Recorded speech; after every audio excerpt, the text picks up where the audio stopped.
3 children played in the sandbox. Like most sandboxes, it was small and worn out and slightly dirty as sand is wont to be.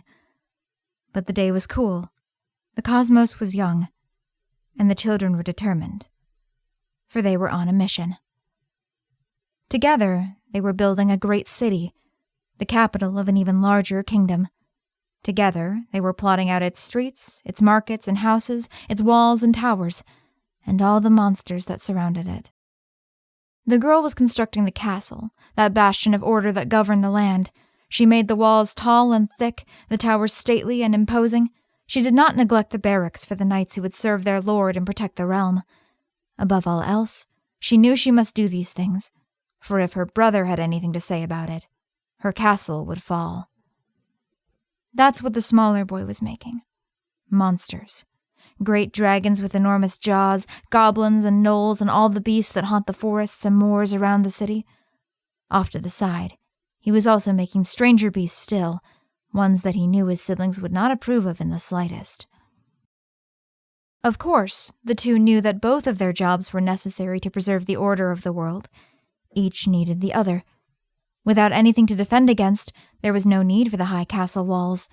And without any castle walls, there was no need for the monsters at all.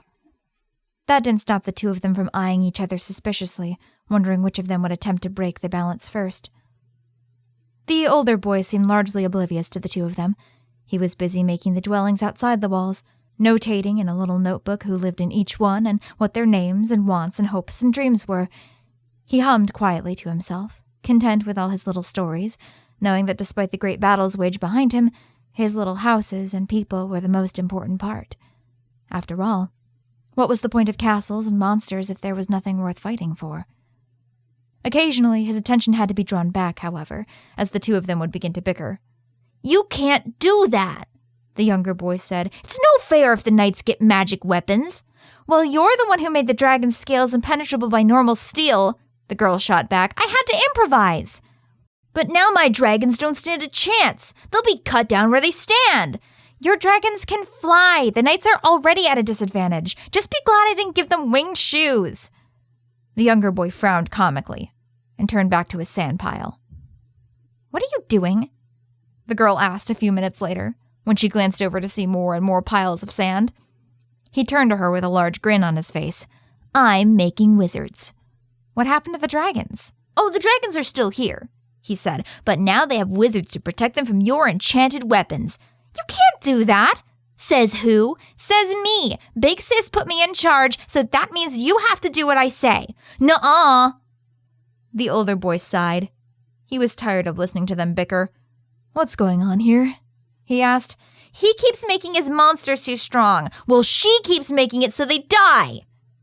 He glanced between the two, irritated. They were interrupting his work. How many times did he have to explain this to them? "I don't know why you're arguing," he said. "Isn't that the entire point of the kingdom? That when one side gets stronger, the other does as well?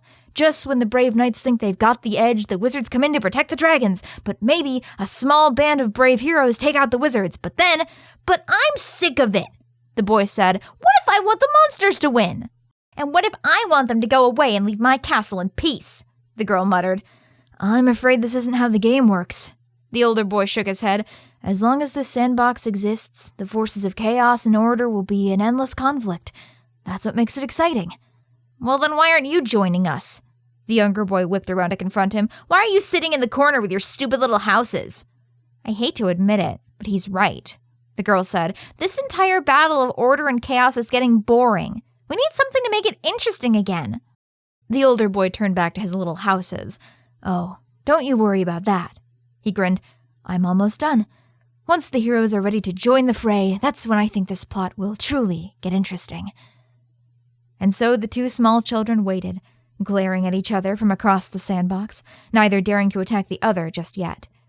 They were waiting until the older boy was ready, to see just what he would do.